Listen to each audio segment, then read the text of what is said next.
नमस्कार, NMF news देख रहे हैं आप। मैं हूं आपके साथ अभिषेक पुंडीर।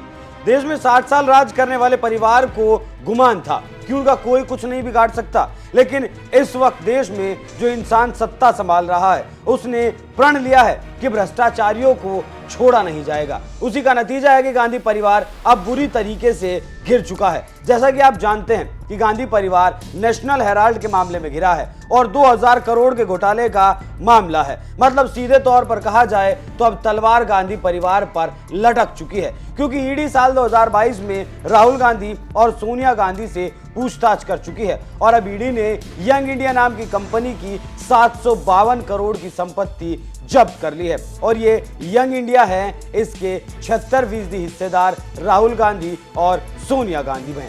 इससे पहले ईडी ने पिछले साल दिल्ली में नेशनल हेराल्ड की बिल्डिंग को भी सील कर दिया था। पिछले साल हुई पूछताछ के बाद ईडी ने 16 ठिकानों पर छापेमारी की थी, जिसके बाद ही नेशनल हेराल्ड की बिल्डिंग को भी सील कर दिया गया। अब जो ईडी ने 752 करोड़ की संपत्ति जब्त की है उसकी बाकायदा जानकारी भी दी गई है। ईडी ने बयान जारी कर कहा है कि सोनिया गांधी, उनके बेटे राहुल गांधी और कांग्रेस पार्टी के अध्यक्ष मल्लिकार्जुन खड़गे से पूछताछ की थी और उनके बयान दर्ज किए गए थे। इसी के आधार पर कार्रवाई की गई। ईडी ने आगे कहा कि जांच से पता चला कि एसोसिएटेड जनरल्स लिमिटेड, मतलब जो एजेएल है, उसके पास दिल्ली, मुंबई और लखनऊ में 662 करोड़ रुपए की अवैध संपत्तियों में यंग इंडिया का कब्जा है। इसके अलावा एजेएल ने इसमें 90.21 करोड़ रुपए की अवैध आय निवेश की है। इसी प्रॉपर्टी को अब अटैच किया गया है। अब आप समझिए कि नेशनल हेराल्ड का मामला क्या है और कैसे मात्र 50 लाख रुपए में गांधी परिवार ने 2000 करोड़ रुपए हजम कर लिए। क्या है नेशनल हेराल्ड केस?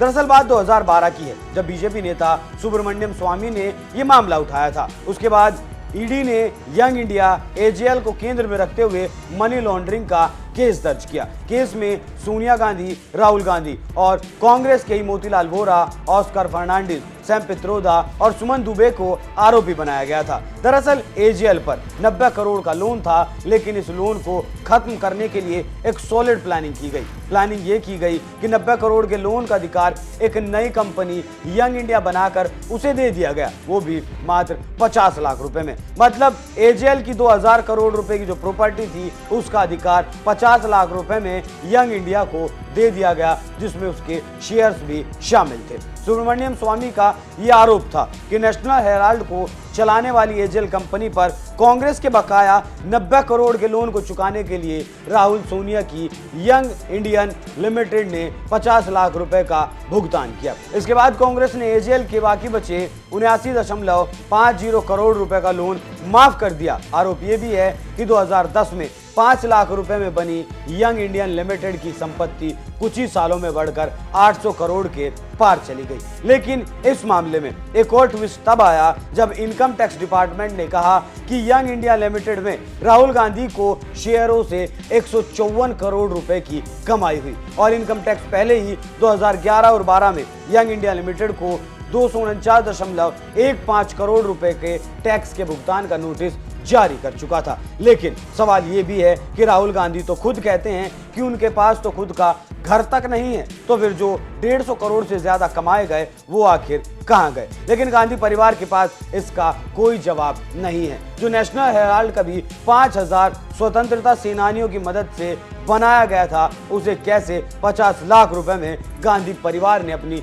जागीर बना लिया? क्योंकि 1938 में नेहरू ने इसे 5000 स्वतंत्रता सेनानियों के साथ शुरू किया था। तब इसका नाम एजेएल, मतलब एसोसिएटेड जनरल लिमिटेड हुआ करता था। उसके बाद आजादी मिली और कांग्रेस ने इसे ही अपना मुखपत्र बना लिया। लेकिन 2008 में कांग्रेस ने इसे लोन दिया और फिर ये बंद भी हो गया। बाद में 2 साल बाद 2010 में यंग इंडिया लिमिटेड बनाया जाता है और वो एजेएल का अधिग्रहण कर लेता है और इस यंग इंडिया में राहुल और सोनिया की 76% हिस्सेदारी होती है। बाकी की हिस्सेदारी मोतीलाल वोरा की होती है, जो अब इस दुनिया में नहीं रहे। कांग्रेस एजेएल के 90 करोड़ के लोन को यंग इंडिया को ट्रांसफर कर देती है और फिर यंग इंडिया 50 लाख रुपए में 2000 करोड़ की संपत्ति डकार लेती है। अब यहाँ ये भी समझ लीजिए कि जिस वक्त ये मामला उठा, जब जांच शुरू हुई, उस वक्त सत्ता में कांग्रेस पार्टी ही थी। मतलब मनमोहन सिंह प्रधानमंत्री थे तो सोनिया गांधी सुपर पीएम हुआ करती थी।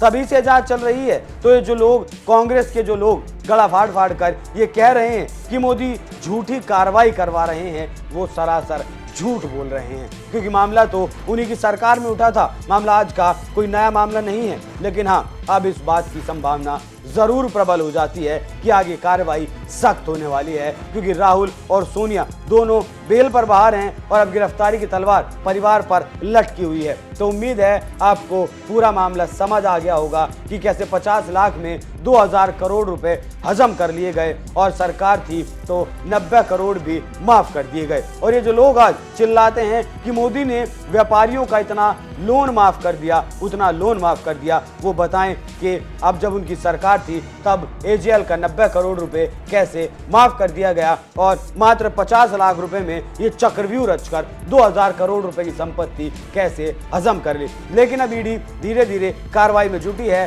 फिलहाल 752 करोड़ रुपए की संपत्ति को जब्त किया गया है। अब देखने वाली बात ये होगी कि ईडी इस मामले में आगे क्या कार्रवाई करती है। आप इस पूरी खबर पर क्या राय रखते हैं? अपनी राय हमें कमेंट कर जरूर बताएं। नमस्कार।